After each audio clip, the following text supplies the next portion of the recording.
Hello and welcome to World Talks on TVP World with me, Ashim Kumar.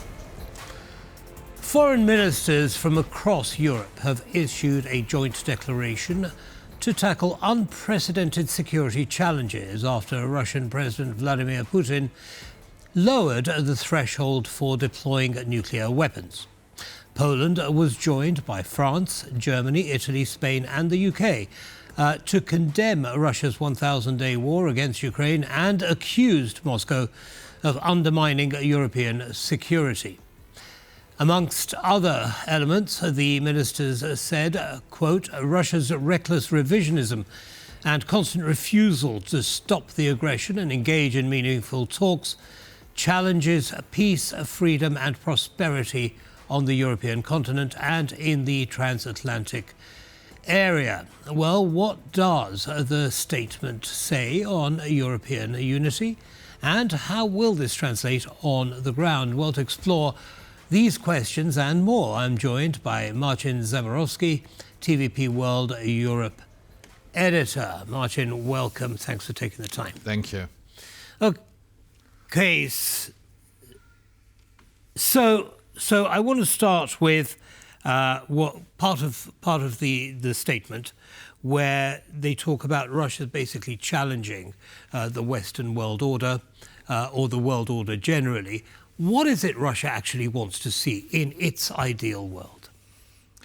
Well, I think that this has been going on for some time now, so I think we have a pretty good idea what actually Russia wants, and I think it is a kind of a world order in which Russia has a say and a veto on the way the Europeans are running their security and defense policies. So in other words, it's a new Yalta. We had a Yalta Agreement in 1945, which divided Europe, which divided the world, created a sphere of influence. Russia felt comfortable in this kind of a setup, and they want to repeat that. They want to have another Yalta. We might call it the Yalta II agreement, in which Russia would have its sphere of influence and would basically return to the table of big powers calling shots. All right, so basically we're talking about potentially a Cold War too as well, are we not? Well, yes. I mean, we have in effect the Cold War right now, because we have a situation in which Russia is pushing through the territory of another country. In Europe, it's bringing its troop invading another state, which is in partnership with the European nations, is revising borders. We are reacting to that by imposing sanctions on Russia. So in effect, we do already have a Cold War at this point in time. Also, various acts of sabotage and espionage that are instituted by Russia are definitely bringing the chill of the Cold War years. Well, certainly it seems the winds of Cold War are blowing again.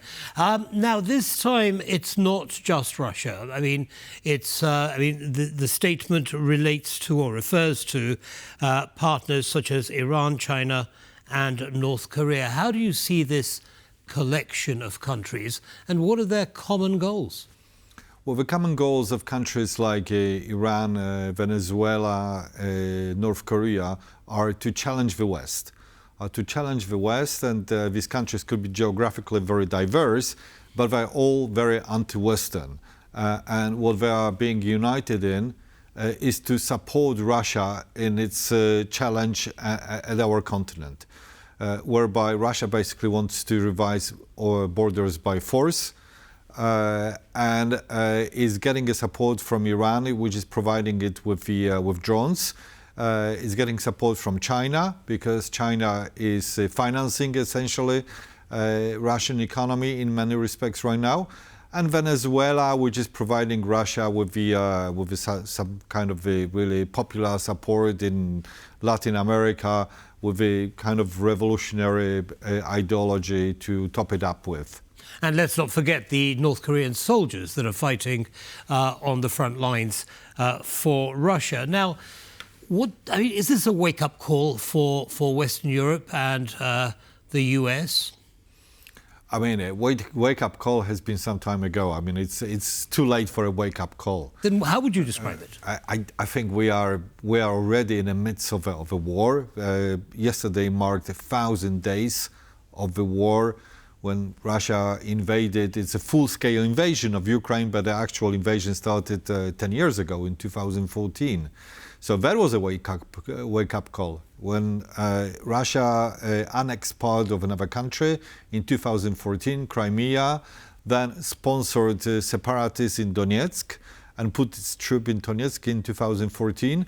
And that was the moment in which the Europeans, the Americans, should impose strong sanctions, admit Ukraine to NATO, fast-track Ukraine's membership in the European Union. If that didn't happen, and as a result, Russia got encouraged, and in 2022, 2.5 years ago, Russia instituted full-scale invasion of Ukraine. And if Russia is successful, it will not stop. Well, quite. So the situation we have at the moment, Europe took some time waking up, as you just outlined, and even when they woke up, there were a lot of disagreements. I'm talking about Hungary, now Slovakia, about how Europe should respond. And then, of course, we have President Trump's re-election, with a lot of uncertainty that surrounds that. So this meeting of foreign ministers in Warsaw a couple of days ago, is this the beginning of a united European response? Well, hopefully. Well, only a couple of days before that meeting in Warsaw, we had Chancellor Scholz calling Vladimir Putin. So thereby breaking an embargo that the Europeans imposed on themselves to stop any effective communication with Vladimir Putin, which let's stress here also that he is being sought after by the International Crime Court. On a suspicion of being responsible for war crimes in Ukraine. So the German Chancellor decided that his own re-election is more important than European unity. He made this phone call, regrettably, but that cannot be repaired. What can be done is now to act together. And what happened in Warsaw yesterday was coming together of foreign ministers of 6 essential nations of the European Union, plus Kaja Kallas, the High Representative for the Foreign and Security Policy of the EU. A very important point of this declaration is an encouragement and a possibility for a joint finance for EU defense. That is really a stumbling block right. for the EU to move forward on its defense. In a situation in which Donald Trump is in the White House, may stop actually the further support for Ukraine.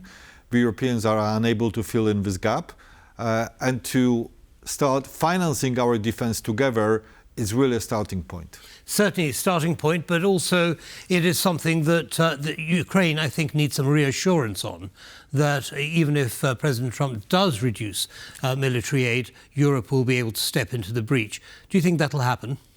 Well, at this point in time, it's not even possible because the Europeans don't have industrial capacity, are not spending enough on defense, do not really have the ability to fill in the gap that the Americans would be leaving should they stop the further support for Ukraine. I think that Ukraine is now safe and secure in terms of receiving that support from the United States through most of 2025. So even if Donald Trump takes this decision and decides this is no more, that's it, that stops here, they still have another year here because of the decisions taken by the outgoing administration of Joe Biden.